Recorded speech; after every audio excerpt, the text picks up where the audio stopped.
പ്രിയപ്പെട്ട മുസ്ലിങ്ങളെ, പ്രിയപ്പെട്ട സമൂഹം അറിയേണ്ട ചരിത്രമുണ്ട്. പരിശുദ്ധമായ ഫലസ്തീൻ ഇസ്ലാമിന്റെ കീഴിലേക്ക് വരുന്നത് സയ്യിദുനാ ഉമർ ഇബ്നുൽ ഖത്താബ് റളിയല്ലാഹു അൻഹു AD 637 ഫലസ്തീനിലെത്തുമ്പോഴാണ്.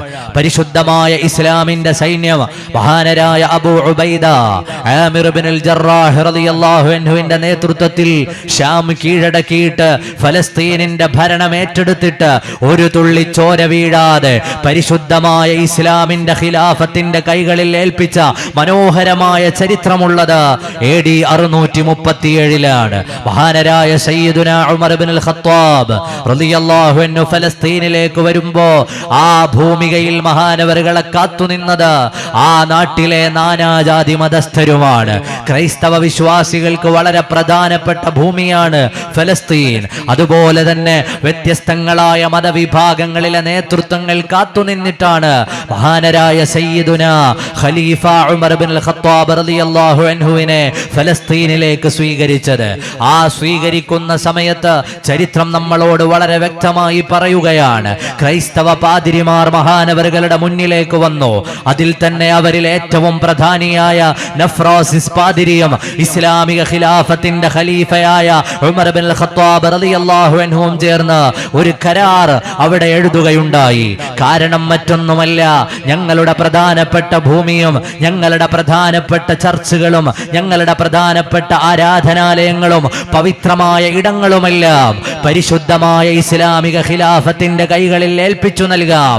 പകരമായി ഞങ്ങൾക്ക് ചില നിബന്ധനകളുണ്ട്, അതൊക്കെയും പാലിക്കാൻ നിങ്ങൾ തയ്യാറാകണമെന്ന് വളരെയേറെ സൗഹൃദത്തോടുകൂടി ക്രൈസ്തവ പാതിരിമാർ മഹാനരായ സയ്യിദുനാ ഉമർ ഇബ്നുൽ ഖത്താബ് റളിയല്ലാഹു അൻഹുവിനോട് ആവശ്യപ്പെട്ടു.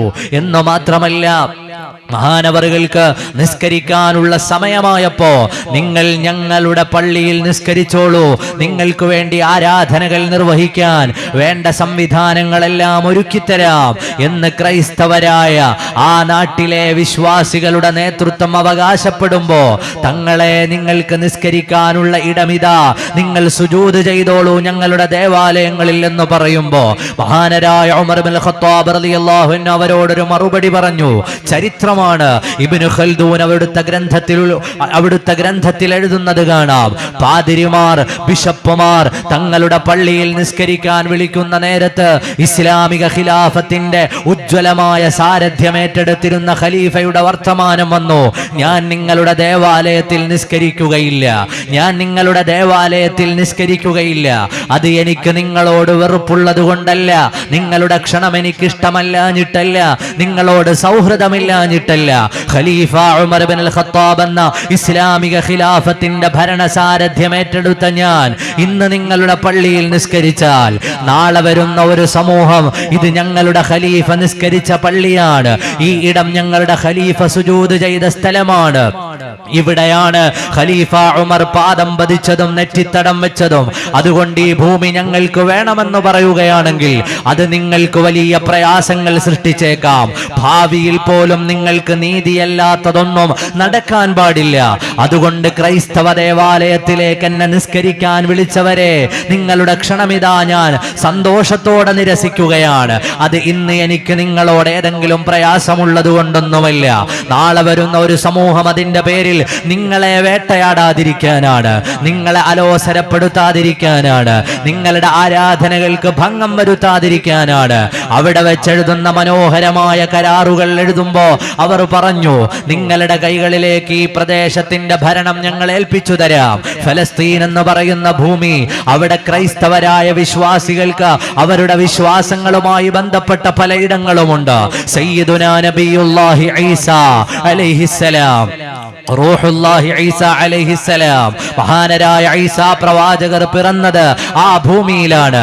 മഹദിയായ മറിയം ബീവി റളിയല്ലാഹു അൻഹ ഈസാ നബി അലൈഹിസ്സലാമിന് ജന്മം കൊടുത്ത സ്ഥലം ചർച്ച് ഓഫ് നേറ്റിവിറ്റി ഇന്നും ഫലസ്തീനിലാണ്. വിശാലമായ ദേവാലയമാണ്. മഹദിയായ മറിയം ബീവി റളിയല്ലാഹു അൻഹയുടെ ഉദരത്തിൽ നിന്ന് അത്ഭുതകരമായി ലോകത്തേക്ക് വന്ന മഹാനരായ റൂഹുല്ലാഹി ഈസാ അലൈഹിസ്സലാം, അവിടുത്തേക്ക് ജന്മം നൽകിയതിന്റെ മക്കളിന്റെ അടയാളമുള്ള ചർച്ച് ഓഫ് നേറ്റിവിറ്റി ഉള്ളത് ഫലസ്തീനിലാണ്.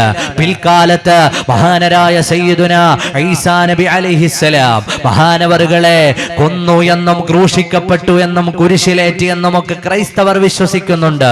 എന്നാൽ നമ്മുടെ വിശ്വാസം വമാ ഖതലൂഹു വമാ സലബൂഹു വലാകിൻ ശുബ്ബിഹ ലഹും.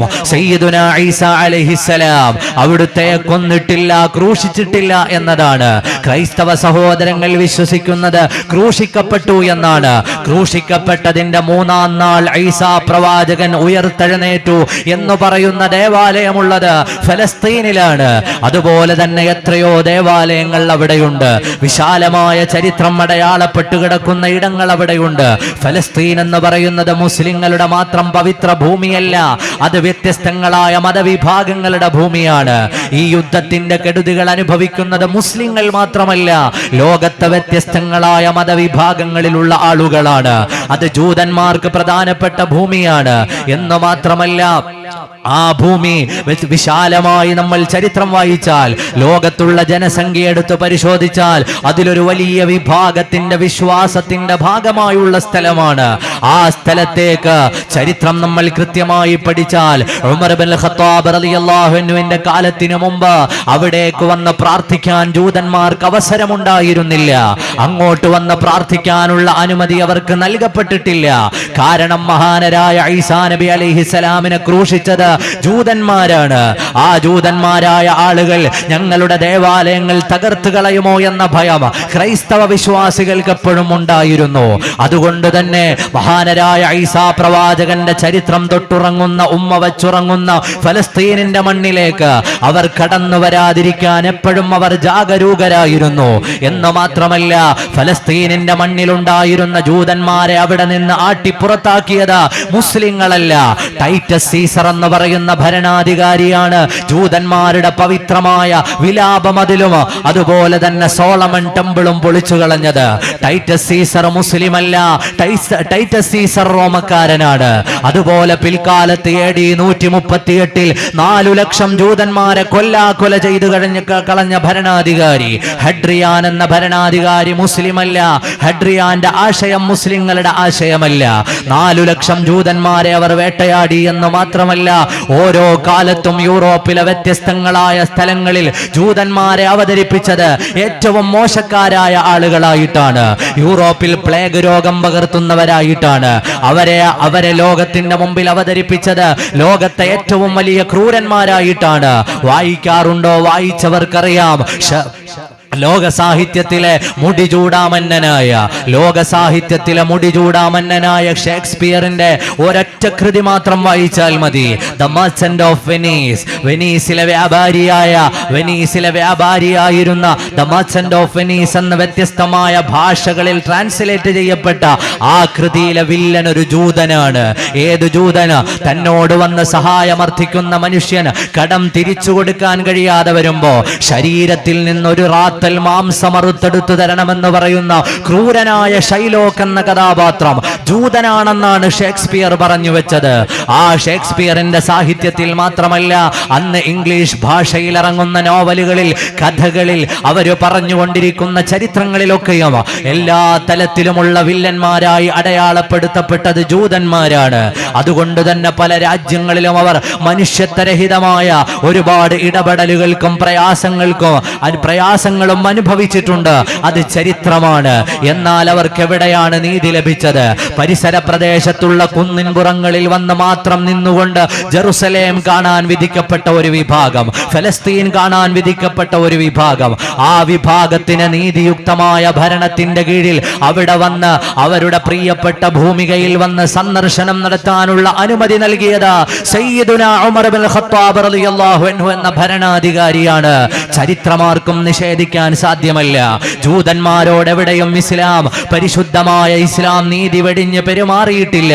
എന്ന് മാത്രമല്ല, നേരത്തെ ഞാൻ പറഞ്ഞു വെച്ചതുപോലെ ഓരോ നാടുകളിൽ നിന്നും ആ നാട്ടിൽ രോഗം പകർത്തുന്നവരെന്നും പ്രയാസം നൽകുന്നവരെന്നും വില്ലന്മാരെന്നും പറഞ്ഞ് സാഹിത്യകൃതികളിൽ ഉൾപ്പെടെ ജനങ്ങളുടെ മനസ്സിലേക്ക് ജൂതവിരോധം പടർത്തി അവരെ നശിപ്പിക്കുന്ന സമയത്ത് ഓടിവന്ന ജൂതന്മാർക്കിടം നൽകിയതെല്ലാം ഇസ്ലാമിക ഭരണകൂടങ്ങളാണ്. ഇസ്ലാമിക ഭരണകൂട ഭരണകൂടങ്ങളുടെ കീഴിൽ അവർ നീതിയും ന്യായവും അനുഭവിച്ചവരാണ്. തങ്ങൾക്കൊരിക്കലും വന്നു ചേരാൻ കഴിയില്ല എന്ന് തോന്നിയ ഭൂമിയിൽ മഹാനരായ ഉമർ ഇബ്നുൽ ഖത്താബ് റളിയല്ലാഹു അൻഹുവിന്റെ കരാർ AD 637 എഴുതിയ കരാർ ഇന്നും ബൈത്തുൽ മുഖദ്ദസിന്റെ ചാരത്ത് മസ്ജിദ് ഉമറിന്റെ അരികിൽ ഈ കരാർ എഴുതി തൂക്കിയിട്ടുണ്ട്. നഫ്രോസിസ് പാതിരിക്ക് പറയാനുള്ളത് ഒരൊറ്റ വർത്തമാനമായിരുന്നു: ഖലീഫ, നിങ്ങൾ ഞങ്ങളുടെ രാജ്യത്തേക്ക് വന്നതിൽ സ്വാഗതം. ഞങ്ങളുടെ ദേവാലയങ്ങൾ നിങ്ങൾ കേൾപ്പിച്ചു തരാൻ ഞങ്ങൾക്ക് പ്രയാസമൊന്നുമില്ല. കാരണം നിങ്ങൾ നീതിമാന്മാരാണെന്ന് ഞങ്ങൾക്കറിയാം. പരിശുദ്ധമായ ഇസ്ലാം അങ്ങനെ തന്നെ ആയിരുന്നല്ലോ. ചെന്ന ഇടങ്ങളിലെല്ലാം നീതിയോടെയല്ലാതെ ഇസ്ലാം ഇടപെട്ടിട്ടില്ല. അലക്സാൻഡ്രിയയിലെ ഗവർണറായിരുന്ന സയ്യിദുനാ അംർ ഇബ്നുൽ ആസ് റളിയല്ലാഹു അൻഹു ചരിത്രം നമ്മൾ അറിയേണ്ടതുണ്ട്. അലക്സാൻഡ്രിയ പട്ടണത്തിനടുത്തുള്ള ഒരു സ്ഥലത്ത് യേശു ക്രിസ്തുവിന്റെ മൂക്ക് ഒരാൾ ചെത്തിക്കളഞ്ഞു. വലിയ വിവാദങ്ങൾക്ക് വഴിവെച്ചു. ക്രൈസ്തവ വിശ്വാസികൾ വന്നിട്ട് മഹാനരായ അംർ ഇബ്നുൽ ആസ് റളിയല്ലാഹു അൻഹുവിനോട് പരാതി പറഞ്ഞു: ഞങ്ങൾ ആരാധിക്കുന്ന യേശു ക്രിസ്തുവിന്റെ മൂക്ക് ഒരാൾ ചെത്തിക്കളഞ്ഞു, നിങ്ങൾ അതിന് പരിഹാരം പറഞ്ഞു തരണം. മഹാനരായ അംർ ഇബ്നുൽ ആസ് റളിയല്ലാഹു അൻഹു ജനങ്ങളുടെ ഇടയിലേക്ക് വന്നു. തെരുവിലേക്ക് ഇറങ്ങി നിന്നു. സ്വഹാബിയാണ്, മക്കക്കാരനാണ്, ഉന്നത കുലജാതനാണ്, മനോഹരമായി സംസാരിക്കാൻ അറിയാവുന്നയാളാണ്. ജനങ്ങളെ വിളിച്ചിട്ട് പറഞ്ഞു: ഈ രാവ് അവസാനിക്കുന്നത് വരെ ഈ തെരുവിൽ ഞാനുണ്ടാകും.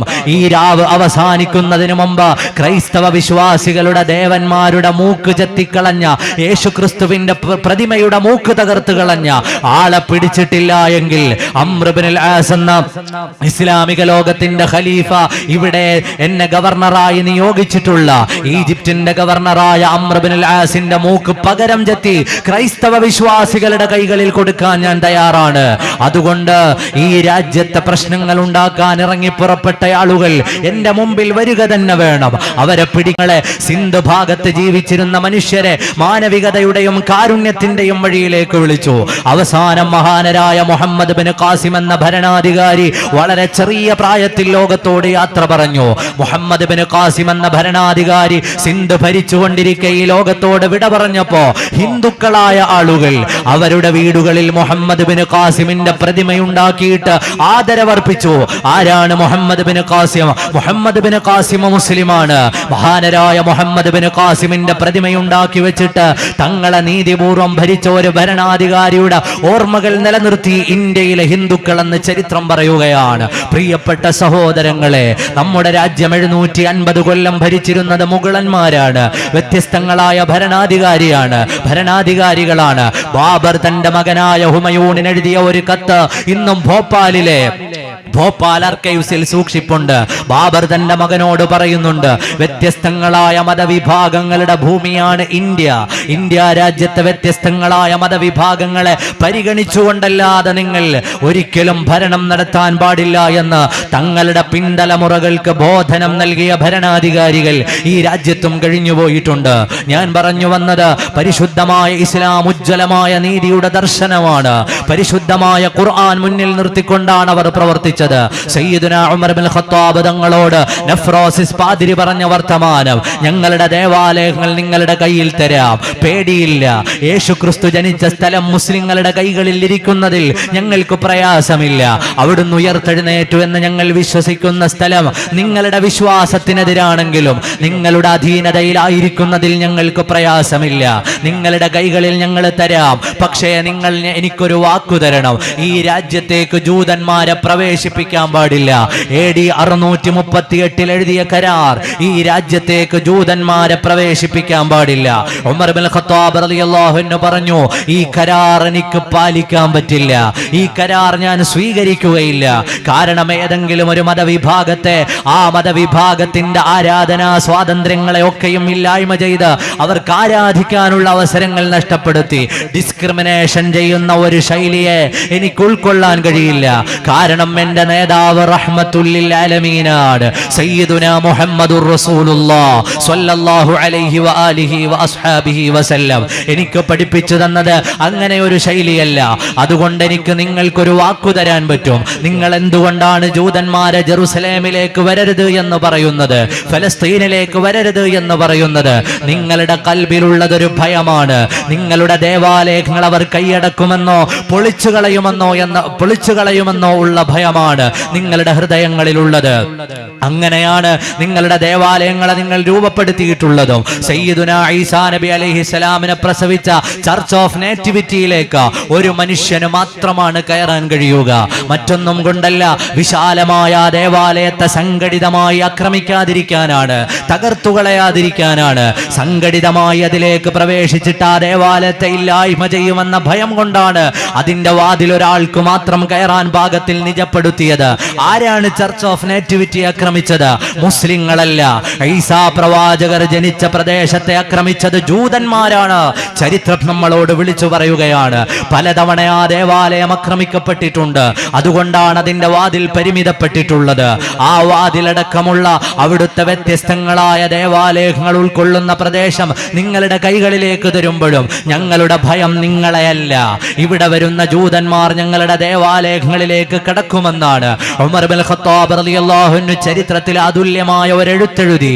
നിങ്ങളുടെ ദേവാലയങ്ങൾക്ക് ഞങ്ങൾ കാവൽ തരാം, നിങ്ങളുടെ ദേവാലയങ്ങൾക്ക് ഞങ്ങൾ കാവൽ തരാം, നിങ്ങളുടെ ആരാധനാലയങ്ങൾക്ക് ഞങ്ങൾ കാവൽ തരാം, എന്റെ പട്ടാളം നിങ്ങളുടെ ആരാധനാലയങ്ങൾക്ക് കാവൽ നിൽക്കും എന്ന് മാത്രമല്ല, നിങ്ങൾക്ക് എല്ലാ സ്വാതന്ത്ര്യങ്ങളും അനുവദിച്ചു തരാം. അതോടൊപ്പം തന്നെ ഈ ഭൂമിയെ പവിത്രമായി കാണുന്ന ജൂതന്മാർക്ക് ഇവിടെ വരാം, പ്രാർത്ഥനകൾ നടത്താം, അവരുടെ ആരാധനാ സ്വാതന്ത്ര്യം ഉപയോഗപ്പെടുത്താം. അതിലൊന്നും നിങ്ങൾ പ്രയാസപ്പെടേണ്ടതില്ല.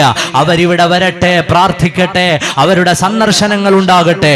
നിങ്ങളുടെ ദേവാലയത്തിനൊരു പോറൽ പോലും ഏൽക്കാതെ സൂക്ഷിച്ചു കൊള്ളാമെന്ന് ഇസ്ലാമിക ഖിലാഫത്തിന്റെ ഉജ്ജ്വലമായ സാരഥ്യം ഏറ്റെടുത്ത സയ്യിദുനാ ഉമർ ഇബ്നുൽ ഖത്താബ് തങ്ങളുടെ കരാറാണ്. ഇന്നുവരെയും ചരിത്രം നിങ്ങൾ പരിശോധിച്ചു നോക്കൂ. 458 കൊല്ലക്കാലം ഇസ്ലാമിക ലോകത്ത് വ്യത്യസ്തങ്ങളായ ഭരണകൂടങ്ങൾ വന്നു. ആ ഭരണകൂടങ്ങളെല്ലാം ആ വാക്ക് പാലിക്കുക തന്നെ ചെയ്തു. ആ ദേവാലയങ്ങൾക്ക് അവർ കാവല് നിന്നു. ഈ അടുത്ത സമയം വരെയും മഹാന്മാരായ നമ്മുടെ മുൻഗാമികളുടെ ആ പാരമ്പര്യം ഏറ്റെടുത്ത മുസ്ലിം സമൂഹം ക്രൈസ്തവ ദേവാലയങ്ങൾക്ക് കാവൽ നിന്നിട്ടുണ്ട്. ഫലസ്തീനിലുള്ളത് മുസ്ലിങ്ങൾ മാത്രമല്ല, ചില ആളുകൾ തെറ്റിദ്ധരിച്ചു പോയതാണ്. ഫലസ്തീനിൽ ക്രൈസ്തവ വിശ്വാസികളുണ്ട്. വ്യത്യസ്തങ്ങളായ മതവിഭാഗങ്ങളുടെ ആരാധനാ ഭൂമിയാണത്. എല്ലാ മാനവികതയുടെയും മാനുഷികമായ പരിഗണനകളുടെയും എല്ലാ തലങ്ങളെയും ലംഘിച്ചുകൊണ്ടാണ് ഇസ്രയേൽ അവിടെ ബോംബിട്ടുകൊണ്ടിരിക്കുന്നത്. അതിനെതിരെ ശക്തമായി വാദിക്കുകയും ശക്തമായി പ്രതിഷേധിക്കുകയും ചെയ്യുക എന്നുള്ളത് നമ്മുടെ രാജ്യത്തിന്റെ പാരമ്പര്യമാണ്. ഈ രാജ്യത്തിന്റെ രാഷ്ട്രപിതാവ് 1938 നവംബർ 26 ഹരിജനിൽ ഒരു ലേഖനം എഴുതിയിട്ടുണ്ട്. ആ ലേഖനം എന്തായിരുന്നു? ഫലസ്തീനിനെ സംബന്ധിച്ച് വിശാലമായ കാഴ്ചപ്പാടുള്ളയാളായിരുന്നു മഹാത്മാഗാന്ധി എന്ന നമ്മുടെ രാജ്യത്തിന്റെ രാഷ്ട്രപിതാവ്. രാഷ്ട്രപിതാവിന്റെ ലേഖനത്തിന്റെ അവസാനം വരുന്നത് ഫ്രാൻസുകാരനുള്ളതുപോലെ, ഇംഗ്ലീഷുകാരന് ഇംഗ്ലണ്ട് ഉള്ളതുപോലെ ഫലസ്തീൻ അറബികളുടേതാണ്. അത് മഹാത്മാഗാന്ധിയുടെ വാക്കാണ്. ഫലസ്തീൻ അറബികളുടേതാണ്. അവിടെ കടന്നു ചെന്ന മാനവിക വിരുദ്ധമായ പ്രവർത്തനങ്ങൾ നടത്തുന്നവർ ചെയ്തുകൊണ്ടിരിക്കുന്നതിനെ ഒരു നിലയിലും അംഗീകരിക്കാൻ സാധ്യമല്ല എന്ന് വിളിച്ചു പറഞ്ഞത് മഹാത്മാഗാന്ധിയാണ്. മഹാത്മാഗാന്ധി വിശാലമായി എഴുതിയിട്ടുണ്ട്. ഫലസ്തീനിൽ വേദന അനുഭവിക്കുന്ന മനുഷ്യരെ നോക്കിയിട്ട് പറഞ്ഞു, നിങ്ങളും ഞങ്ങളും തുല്യമായ ദുഃഖിതരാണ്. കാരണം ഇന്ത്യ രാജ്യത്തിന്റെ സ്വാതന്ത്ര്യ സമര പ്രവർത്തനങ്ങളുടെ നടുത്തളത്തിൽ അനുഭവിച്ച വേദനകൾ അറിയാവുന്നതുകൊണ്ട് ഈ രാജ്യമെന്നും ആ നിലപാട് സ്വീകരിച്ചിട്ടുണ്ട്. പ്രിയപ്പെട്ട സഹോദരങ്ങളെ, ഈ രാജ്യത്തിന്റെ ഒന്നാമത്തെ പ്രധാനമന്ത്രിയായിരുന്നു ജവഹർലാൽ നെഹ്റു. ഈ ലോകത്ത് നടന്നുകൊണ്ടിരിക്കുന്ന വ്യത്യസ്തങ്ങളായ വിഷയങ്ങളിൽ ഉന്നതമായ കാഴ്ചപ്പാട് അദ്ദേഹത്തിനുണ്ടായിരുന്നു. ആ മനുഷ്യൻ ജൂതന്മാരായ ആളുകൾ പല സ്ഥലങ്ങളിലും വേട്ടയാടപ്പെട്ടപ്പോ ആരാണ് അവരെ വേട്ടയാടിയത്? 65 ലക്ഷം ജൂതന്മാരെ കൊന്നുകളഞ്ഞത് അഡോൾഫ് ഹിറ്റ്ലറാണ്. ഹിറ്റ്ലർ മുസ്ലിം അല്ല. ചരിത്രം നമ്മളോട് വിളിച്ചു പറയുന്നുണ്ട്. അവരെ ആട്ടിയോടിച്ചത്, ഫ്രാൻസിൽ നിന്ന് ആട്ടിയോടിച്ചത്, ലോകത്തിന്റെ വ്യത്യസ്തങ്ങളായ ഭാഗങ്ങളിൽ ആട്ടിയോടിച്ച ഭരണാധികാരികളെ നിങ്ങൾ എണ്ണി നോക്കൂ. ആ ഭരണാധികാരികളൊന്നും മുസ്ലിമല്ല. അവരുടെ ആരാധനാലയങ്ങൾ തകർത്തത് മുസ്ലിങ്ങളല്ല. ടൈറ്റസ് സീസർ മുസ്ലിമല്ല, ഹെഡ്രിയാൻ മുസ്ലിമല്ല, സ്പെയിൻ ഭരിച്ചിരുന്നത് മുസ്ലിങ്ങളല്ല, പോർച്ചുഗൽ ഭരിച്ചിരുന്നത് മുസ്ലിങ്ങളല്ല, അഡോൾഫ് ഹിറ്റ്ലർ മുസ്ലിം ആയിരുന്നില്ല, നെപ്പോളിയൻ ബൊണോപാർട്ട് മുസ്ലിം ആയിരുന്നില്ല. ചരിത്രത്തിൽ അവരോട് നീതികേട് ചെയ്തതൊന്നും മുസ്ലിം ഭരണാധികാരികളോ രാഷ്ട്രങ്ങളോ അല്ല. അത്ര വലിയ നീതികേട് അനുഭവിച്ച ആ സമൂഹത്തിന്റെ വേദനകളിൽ എന്നും ഒപ്പം നിന്ന ഇന്ത്യ രാജ്യത്തിന്റെ ഒന്നാമത്തെ പ്രധാനമന്ത്രിയായ ജവഹർലാൽ നെഹ്റു ഫലസ്തീൻ വിഷയം വന്നപ്പോ പറഞ്ഞു, ഫലസ്തീൻ വിഷയത്തിൽ ഫലസ്തീനിലെ ജനങ്ങളോടൊപ്പമല്ലാതെ നിൽക്കാൻ സാധ്യമല്ല. നെഹ്റു നെഹ്റു എന്ന് പറയുന്ന മനുഷ്യനെ അറിയാവുന്നത് കൊണ്ട് തന്നെ അനുരഞ്ജന ചർച്ചകൾക്ക് പലരെയും അവർ പറഞ്ഞയച്ചു. ഇന്ത്യ രാജ്യത്തിന്റെ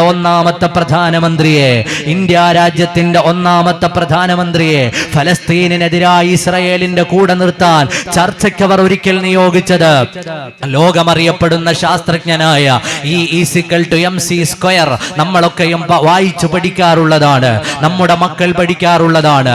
ലോകത്തെ സയൻസിന് ലോകത്ത് ഒരുപാട് മുന്നേറ്റങ്ങൾ സാധ്യമാക്കിയ സാക്ഷാൽ ആൽബർട്ട് ഐൻസ്റ്റീനെയാണ്.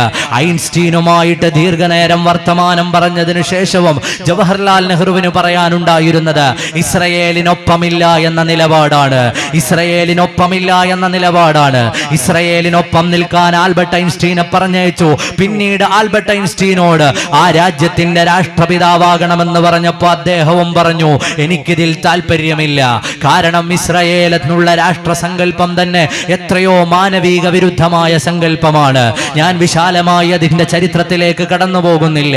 ഇന്ന് നമ്മൾക്ക് പ്രാർത്ഥനകൾ നടക്കുമ്പോൾ അവർക്ക് വേണ്ടി പ്രാർത്ഥിക്കേണ്ട സമയവും സന്ദർഭവുമാണ്. ഫലസ്തീനിലേക്ക് നോക്കുമ്പോൾ വേദനകളുടെ കാലമാണ്. അവിടെ കഴിക്കാൻ ഭക്ഷണമില്ലാത്ത അവസ്ഥയാണ്. ഉള്ളി മുറിച്ചു ഉപ്പിൽ മുക്കി തിന്നുന്ന കുഞ്ഞുങ്ങളെ നമ്മൾ അവിടെ നിന്ന് കാണുകയാണ്. ഹോസ്പിറ്റലുകളിൽ പോലും അനസ്തേഷ്യയില്ലാതെ ശസ്ത്രക്രിയകൾ നടക്കുകയാണ്. മുറിവുകളിൽ മരുന്ന് വെച്ചു കെട്ടാൻ മരുന്നില്ലാതെ വിഷമിക്കുകയാണ്. ആലോചിച്ചു നോക്കൂ, എന്റെയും നിങ്ങളുടെയും ഭവനത്തിലേക്ക് നാട്ടിലെ കയ്യൂക്കുള്ള ഒരാളെ കൊണ്ടുവരുന്നു. അയാൾ നമ്മുടെ വീട്ടിൽ കൊണ്ടുവന്ന് മറ്റൊരാളെ താമസമാക്കുന്നു. ഈ റൂമിലൊന്ന് താമസിച്ചോട്ടെ എന്ന് പറഞ്ഞ് ഒരാളിന്റെ കയ്യൂക്കിന്റെ ബലത്തിൽ കൊണ്ടുവന്ന് താമസിപ്പിക്കുന്നയാൾ പിറ്റേ ദിവസം ആ റൂമിന്റെ വീടിന്റെ മറ്റു റൂമുകൾ കൂടി പിടിച്ചെടുക്കുന്നു. അതേ ആൾ 2 ദിവസം കഴിയുമ്പോൾ ഹാൾ പിടിച്ചെടുക്കുന്നു. അതേ ആൾ 2 ദിവസം കഴിയുമ്പോൾ വാഷ്റൂം പിടിച്ചെടുക്കുന്നു. അതേ ആൾ 2 ദിവസം കഴിയുമ്പോൾ വീടിന്റെ അതിർത്തിയിൽ നിന്ന് നമ്മെ ചവിട്ടി പുറത്താക്കിയിട്ട് ഇത് എന്റെ വീടാണെന്ന് വാദിക്കുന്നു. നീതിബോധമുള്ള ഏതെങ്കിലും ഒരാൾക്ക് ഉൾക്കൊള്ളാൻ സാധ്യമാണോ? ഇതാണ് സംഭവിച്ചത്. 917 ഒന്നാം ലോക മഹായുദ്ധകാലത്ത് സാമ്പത്തികമായി തകർന്നു പോയിക്കൊണ്ടിരിക്കുന്ന സമയത്ത് തങ്ങളെ സാമ്പത്തികമായി സഹായിച്ച, ചാരപ്പണികൾക്ക് സഹായിച്ച ജൂതന്മാരായ ആളുകളോട് റോത്ത്ചൈൽഡ് ഫാമിലിക്കെന്ന ബാൽഫർ, ജെയിംസ് ആർതർ ബാൽഫർ എന്ന ഇംഗ്ലീഷുകാരൻ, ബ്രിട്ടന്റെ വിദേശകാര്യമന്ത്രി എഴുതി കൊടുത്ത ഒരു കരാറുണ്ട്. നിങ്ങൾക്ക് ഫലസ്തീനിൽ നിങ്ങളുടെ വാഗ്ദത്ത ഭൂമിയായി പലപ്പോഴും നിങ്ങൾ പറയാറുള്ള ഫലസ്തീനിൽ നിങ്ങൾക്ക് ഇടം തരാം, നിങ്ങൾക്ക് അവിടെ കൊണ്ടുപോയി താമസിക്കാനുള്ള അവസരം തരാം. 917 എഴുതിയ കരാറിന്റെ അടിസ്ഥാനത്തിലാണ് 1948 മെയ് 14 ലോകമാസകലമുള്ള വ്യത്യസ്തങ്ങളായ രാജ്യങ്ങളിൽ പൗരത്വമുള്ള ജൂതന്മാരെ കൊണ്ടുവന്നിട്ട് 10 ലക്ഷം അറബികൾ താമസിക്കുന്ന ഫലസ്തീനിൽ താമസമാക്കിപ്പിച്ചത്. പ്രിയപ്പെട്ട സഹോദരങ്ങളെ, പലരും ഇന്ന് തെറ്റിദ്ധരിക്കാറുണ്ട് ഫലസ്തീനിന്റെ പ്രശ്നം കാലങ്ങളായുള്ള പ്രശ്നമാണെന്ന്. തീർച്ചയായും അത് തെറ്റാണ്. ഇന്ന് കാണുന്ന നിലവിളികളുടെയും പ്രയാസങ്ങളുടെയും പ്രശ്നങ്ങളുടെയും ആരംഭം ചരിത്രപരമായി വരുന്നത് 948 മെയ് 14 ലോകമാസകലമുള്ള ജൂതന്മാരെ വിളിച്ചുകൊണ്ടുവന്ന് ബ്രിട്ടന്റെ തോക്കിന്റെ മുനയിൽ അവിടെ ഒരു രാഷ്ട്രം സ്ഥാപിക്കുമ്പോഴാണ്. അന്ന് മുതൽ അവരനുഭവിച്ചത് എല്ലാം നീതികേടിന്റെ വർത്തമാനമാണ്. തങ്ങളുടെ നാട്ടിലേക്ക് വന്ന് തങ്ങളുടെ വീടുകൾ അവർ കവർന്നെടുത്തു, തങ്ങളുടെ വെള്ളം അവർ തടഞ്ഞു വെച്ചു. ആലോചിച്ചു നോക്കൂ, ഒരു ഭാഗത്ത് മെഡിറ്ററേനിയൻ കടൽ, മറുഭാഗത്ത് തങ്ങളുടെ ഭൂമി മുഴുവനും ഒരു സമൂഹം കൈക്കലാക്കി. അവരാണിപ്പോൾ ഇവർക്ക് വെള്ളം കൊടുക്കേണ്ടത്, അവരാണിപ്പോൾ ഇവർക്ക് ഭക്ഷണം നൽകേണ്ടത്. തങ്ങളുടെ സ്ഥലം കൈക്കലാക്കി എന്ന് മാത്രമല്ല, തങ്ങൾക്ക് വേണ്ട ഭക്ഷണവും മന്നവും വെള്ളവും മരുന്നുമെല്ലാം അവരുടെ അനുമതിയില്ലാതെ ലഭിക്കാത്ത ഒരു സാഹചര്യം വന്നപ്പോ ലോകത്തെ ഏറ്റവും വലിയ തുറന്ന ജയിലാണ് ഗസ. ഏറ്റവും വലിയ ഓപ്പൺ എയർ പ്രിസൺ ആണ് ഗസ. ആ ഗസ എന്ന് പറയുന്ന പരിശുദ്ധമായ ഭൂമി, ആ ഭൂമിയിലെ ജനങ്ങളെ ഇഞ്ചിഞ്ചായി കൊല ചെയ്തു. ഇക്കാലത്തിന്റെ ഇടയിൽ എത്ര മനുഷ്യരുടെ ജീവനാണ് അവിടെ വീണുപോയത്, എത്ര കുഞ്ഞുങ്ങളാണ് മരിച്ചുപോയത്. പ്രിയപ്പെട്ടവരെ, നമുക്ക് ചരിത്രം വായിക്കുമ്പോൾ അറിയാം എത്രയോ ആളുകൾ അവരെ കൊണ്ടുവന്ന് ചികിത്സിക്കാനുള്ള സംവിധാനങ്ങൾ ഒരല്പമെങ്കിലുമുള്ള എല്ലാ ആതുര സേവന കേന്ദ്രങ്ങളും ബോംബിട്ട് തകർത്തു കളഞ്ഞു. അവർ പൊളിച്ചു കളഞ്ഞ പല ഹോസ്പിറ്റലുകളിലും കണ്ടിട്ട് നമ്മുടെ നാട്ടിലെ പല ആളുകളും ചിരിക്കുന്നുണ്ട്. അവർക്ക് ചരിത്രം അറിയാത്തത് കൊണ്ടാണ്. അവിടെ ഉണ്ടായിരുന്ന പ്രധാനപ്പെട്ട അൽ ഷിഫ ഹോസ്പിറ്റൽ അടക്കമുള്ള പല ഹോസ്പിറ്റലുകളും നിർമ്മിച്ചത് ആഗ്ലിക്കൻ ചർച്ചാണ്. 1882 അവിടെ മിഷണറി പ്രവർത്തനങ്ങൾക്ക് വന്ന ആഗ്ലിക്കൻ ചർച്ച് ക്രൈസ്തവ സഹോദരങ്ങളാണ് ഫലസ്തീനിൽ പല ഇടങ്ങളിലായി അവരുടെ ആതുര സേവന കേന്ദ്രങ്ങൾ കേന്ദ്രങ്ങളെ നിർമ്മിച്ചത്. അതുപോലെ അവിടെ ബോംബിങ്ങുകൾ നടക്കുമ്പോൾ നഷ്ടപ്പെട്ടത് മുസ്ലിങ്ങളുടെ ദേവാലയം മാത്രമല്ല, ക്രൈസ്തവ വിശ്വാസികളുടെ പവിത്രമായ ദേവാലയങ്ങൾക്ക് പലതിനും അവിടെ കേടുപറ്റിയിട്ടുണ്ട്. ഇങ്ങനെ ചരിത്രം വായിച്ചാൽ തുല്യതയില്ലാത്ത ക്രൂരതയാണ് ഫലസ്തീനിൽ നടക്കുന്നത്. അത് ഹമാസ് ഉണ്ടായതിനു ശേഷമല്ല. ഹമാസ് ഉണ്ടാകുന്നത് 1987 എന്നാൽ ഇസ്രയേൽ ഉണ്ടാകുന്നത് 948 948 കഴിഞ്ഞെത്രയോ കാലം എല്ലാ മനുഷ്യാവകാശങ്ങളും ലംഘിക്കപ്പെട്ടപ്പോഴാണ് അവരിൽ നിന്നൊരു സമൂഹം പോരാട്ടത്തിനിറങ്ങി വന്നത്. അവരിൽ നിന്നൊരു സമൂഹം അവരുടെ ഭൂമിക്ക് വേണ്ടി പ്രവർത്തനങ്ങൾ ആരംഭിച്ചത്. അത് സ്വാതന്ത്ര്യ സമര പോരാട്ടമാണ്. ഫലസ്തീനികളുടെ സ്വാതന്ത്ര്യ സമര പോരാട്ടമാണ് ഫലസ്തീനിൽ നടന്നുകൊണ്ടിരിക്കുന്നത്. അത് വ്യത്യസ്തങ്ങളായ ആളുകളുടെ കാർമ്മികത്വത്തിൽ നടക്കുന്നു എന്ന് മാത്രമാണ്. ചരിത്രത്തെ വളച്ചൊടിക്കുകയും വസ്തുതകളെ തിരുത്തി പറയുകയും നമ്മുടെ പോലും ഹൃദയങ്ങളിൽ പലപ്പോഴും സംശയം വീഴുകയും ചെയ്തിട്ടുള്ള കാലമാണ്. ഈ പ്രശ്നങ്ങൾ ഒക്ടോബർ 7 തുടങ്ങിയതല്ല. 948 മുതൽ അതിനു മുമ്പേയുള്ള ഗൂഢാലോചനകൾ, ആ ഗൂഢാലോചനകളുടെ ഭാഗമായി തുടങ്ങിയ പ്രശ്നങ്ങളും പ്രയാസങ്ങളുമാണ്. ഇവിടെയാണ് ചെറിയ മക്കളോട് പോലും കാരുണ്യമില്ലാതെ, കരുണയില്ലാതെ പാവങ്ങളായ സ്ത്രീകളും ഗർഭിണികളും വൃദ്ധരും അടങ്ങുന്ന 1000കണക്കിന് വരുന്ന മനുഷ്യർ അവരുടെ വീടുകളും മന്നവും കിനാക്കളും എല്ലാം കവർന്നെടുത്ത ഒരു സമൂഹം ക്രൂരമായി അവരെ ഈ ലോകത്തുനിന്ന് ഉന്മൂലനം ചെയ്യാൻ ആരംഭിക്കുമ്പോ 948 മുമ്പ് ഇസ്രായേൽ എന്നൊരു രാഷ്ട്രം തന്നെ ഇല്ല. 1919 മാപ്പുകൾ നിങ്ങൾ എടുത്തു നോക്കൂ. അതിൽ ഫലസ്തീൻ എന്നൊരു ഭൂമി മാത്രമാണുള്ളത്. 48 ശേഷം ഇസ്രായേൽ ഉണ്ടായിട്ട് ഇത്രയും കാലത്തിന്റെ ഇടയിൽ അവരുടെ രാജ്യം എത്രയോ വിസ്തൃതിയിലായി. ഇന്നും അവിടുത്തെ ജനങ്ങളുടെ എല്ലാ അവകാശങ്ങളും അവർ തടഞ്ഞു വെക്കുകയാണ്. അവിടെയാണ് നമ്മൾക്ക് ചിലത് പറയാനുള്ളത്. ആലോചിച്ചു നോക്കൂ. അവരുടെ എല്ലാ അവകാശങ്ങളെയും നശിപ്പിക്കുക, എല്ലാ മനുഷ്യത്വത്തെയും ഇല്ലായ്മ ചെയ്യുക, കൊന്നുകളഞ്ഞവരുടെ മക്കളെയും കുടുംബങ്ങളെയും ആട്ടിയോടിച്ച് അഭയാർത്ഥികളാക്കി മാറ്റുക. ആരെങ്കിലും ഒരാൾ അവർക്കെതിരെ ഞങ്ങളുടെ ഭൂമിയിൽ നിന്ന് നിങ്ങൾ ഇറങ്ങണമെന്ന് പറഞ്ഞാൽ, നമ്മുടെ രാജ്യം ഭരിക്കാൻ വന്ന ബ്രിട്ടീഷുകാരോട് നമ്മളത് പറഞ്ഞിട്ടുണ്ട്, ക്വിറ്റ് ഇന്ത്യ, ഈ രാജ്യം വിട്ടുപോകണമെന്ന് പറഞ്ഞത് മഹാത്മാവാണ്. നിങ്ങൾ ഈ രാജ്യത്തേക്ക് വന്ന അഭയാർത്ഥികളാണ്. അറിയുമോ, ഇന്നത്തെ ഇസ്രയേലിന്റെ പ്രധാനമന്ത്രി ഉൾപ്പെടെയുള്ള പല ആളുകളും ഒരു കാലത്ത് ഫലസ്തീനിന്റെ വിസ അവരുടെ പാസ്പോർട്ടിൽ പതിപ്പിച്ചിട്ട് ആ രേഖകളുമായി കടന്നു വന്നവരാണ്. അവരാണ് ഇന്ന് തങ്ങളുടെ രാജ്യത്തെ തങ്ങളുടെ വീടുകളിൽ തന്നെ അഭയാർത്ഥികളായ ഒരു സമൂഹത്തെ സൃഷ്ടിക്കുന്നത്. നീതികേടാണ്, ന്യായീകരിക്കാൻ സാധ്യമല്ല. നമ്മുടെ രാജ്യത്തിന്റെ നിലപാടും അങ്ങനെ തന്നെയാണ്. ഞാൻ ഇത്രയും പറഞ്ഞത് എന്തിനാണ്? ചരിത്രപരമായി ഇസ്ലാം നീതിയല്ലാത്ത ഒരിടപെടലും എവിടെയും നടത്തിയിട്ടില്ല, നീതിയോടുകൂടിയല്ലാതെ വർദ്ധിച്ചിട്ടില്ല. എന്നാൽ ഇസ്രയേലിനെ അനുകൂലിക്കുന്ന പലരും മറച്ചുവെക്കുന്ന പല കാര്യങ്ങളുമുണ്ട്. വെടിനിർത്തലുണ്ടാകുമെന്ന് പ്രഖ്യാപിച്ച് മണിക്കൂറുകൾക്കകം ഇസ്രയേലിന്റെ ഭാഗത്തുനിന്ന് വീണ്ടും വെടിയൊച്ചകൾ കേൾക്കുമ്പോൾ ചരിത്രമറിയുന്നവർക്ക് അത്ഭുതമൊന്നുമില്ല. 1993 ഓസ്ലോ കരാർ ഉണ്ടാകുന്നത്. ഓസ്ലോ കരാറിന്റെ ഭാഗമായിരുന്നയാളാണ് യാസർ അറാഫത്ത്. യാസർ അറാഫത്ത് ഓസ്ലോ കരാർ എഴുതുമ്പോൾ ഫലസ്തീനിലെ വലിയൊരു സമൂഹം അദ്ദേഹത്തിനെതിരായിരുന്നു. പക്ഷേ അദ്ദേഹത്തിന്റെ ഹൃദയത്തിൽ ഒരു ചിന്തയുണ്ടായിരുന്നു. ആ ചിന്ത മറ്റൊന്നുമല്ല, ഇത്രയും കാലം ഇസ്രയേൽ പിടിച്ചെടുത്ത ഭൂമി ഏതാണോ അതെല്ലാം ഇസ്രയേലികൾ കയ്യിൽ വെച്ചോളൂ. അതിൽ നിന്നൊരു തുണ്ട് ഭൂമി പോലും ഞങ്ങൾക്ക് വേണ്ട. നിങ്ങൾ പിടിച്ചെടുത്തത് ഞങ്ങളുടെ ഭൂമിയാണ്, പക്ഷേ നിങ്ങളത് കയ്യിൽ വെച്ചോളൂ. ബാക്കിയുള്ള ഭാഗത്ത് സ്വസ്ഥതയോടെയും സമാധാനത്തോടെയും ജീവിക്കാൻ ഞങ്ങളെ അനുവദിക്കണമെന്ന് കരാർ എഴുതി ഒപ്പിട്ടപ്പോ ആ മനുഷ്യന്റെ വലിയ മനസ്സിന് ലോകം കൊടുത്ത സമ്മാനമാണ് സമാധാനത്തിന്റെ നൊബേൽ അവാർഡ്. സമാധാനത്തിനുള്ള നോബൽ സമ്മാനം നേടിയ ആളാണ് യാസർ അറാഫത്ത്. അതിന് കാരണമായത് ഓസ്ലോ കരാറാണ്. ആ കരാർ ഇങ്ങനെയാണ്: എല്ലാ ഭൂമിയും നിങ്ങൾ പിടിച്ചെടുത്തത് കയ്യിൽ വെച്ചോ, ബാക്കിയുള്ള ഭാഗത്ത് ഞങ്ങൾ ജീവിച്ചോട്ടെ, ഞങ്ങൾ കുടുംബങ്ങളായി കഴിഞ്ഞോട്ടെ. ആ ഭൂമി പിടിച്ചെടുക്കാൻ നിങ്ങൾ വരരുത്, ഇനി അക്രമങ്ങൾ ഉണ്ടാകരുത്. ഒരു മനുഷ്യന്റെ വിശാലമായ കാഴ്ചപ്പാടിൽ നിന്നാണ് ഓസ്ലോ കരാർ ഉണ്ടായത്. ഫലസ്തീനികൾക്ക് വലിയ അമർഷമുണ്ടായിരുന്നു.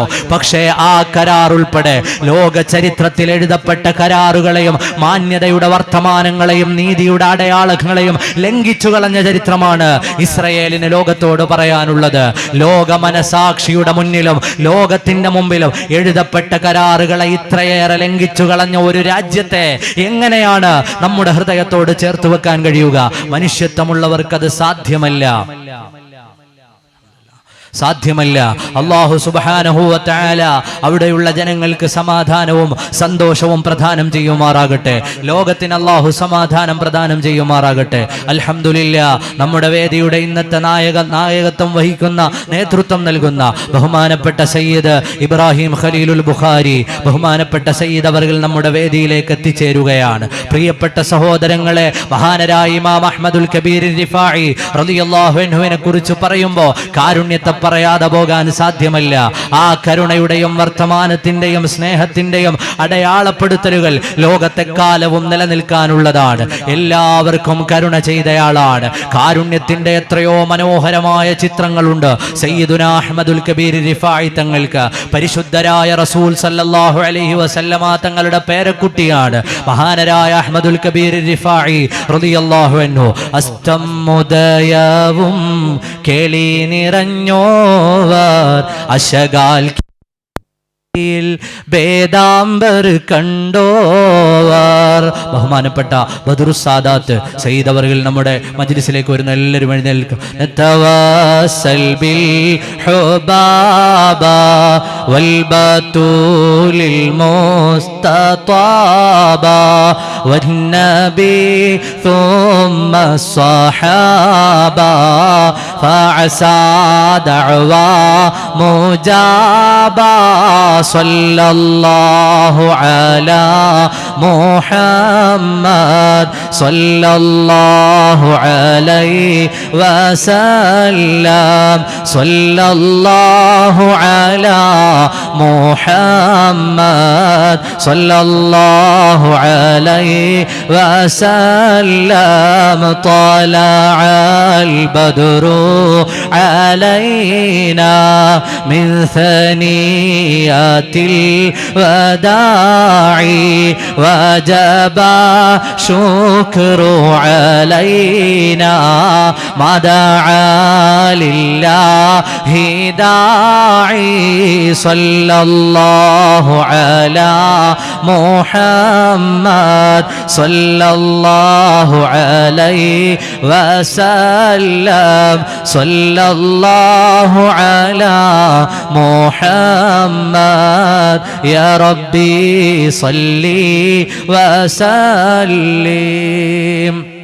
ബഹുമാനപ്പെട്ട ഷെയ്ഖ് റിഫാഇ റളിയല്ലാഹു അൻഹുവിന്റെ അനുസ്മരണ വേദിയുടെ നായകനായ ബഹുമാനപ്പെട്ട സയ്യിദ് അവർകൾ നമ്മുടെ വേദിയിൽ എത്തിക്കഴിഞ്ഞു. അൽഹംദുലില്ലാ, ഞാൻ എൻ്റെ വാക്കുകൾ ഇവിടെ അവസാനിപ്പിക്കുകയാണ്. ഇന്നലെ മുംബൈയിൽ നടന്ന മുസ്ലിം ഇന്ത്യയുടെ ഉയർത്തെഴുന്നേൽപ്പിൻ്റെ അടയാളം എന്ന് വിശേഷിപ്പിക്കാവുന്ന വിശാലമായ സമ്മേളനത്തിൽ ഒരുമിച്ച് കൂടിയ ലക്ഷക്കണക്കിന് ആളുകളെ അഭിസംബോധന ചെയ്തിട്ടാണ് ബഹുമാനപ്പെട്ട സയ്യിദ് അവർകൾ ബദറുസ് സാദാത്ത് നമ്മുടെ ഈ വേദിയിലേക്ക് എത്തിച്ചേർന്നിട്ടുള്ളത്.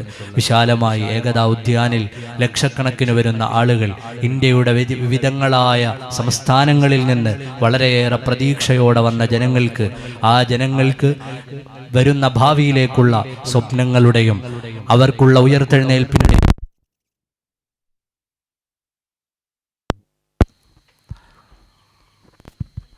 ഉയർത്തെഴുന്നേൽപ്പിൻ്റെയുമൊക്കെയും വർത്തമാനവും അടയാളവുമായ വിശാലമായ വേദിയുടെ നായകത്വം വഹിച്ചിട്ടുകൂടിയാണ് അൽഹംദുലില്ലാ നമ്മുടെ നാട്ടിലെ ഈ ചെറിയ സംരംഭത്തിലേക്ക് ബഹുമാനപ്പെട്ട സയ്യിദ് അവറുകൾ എത്തിച്ചേർന്നിട്ടുള്ളത്.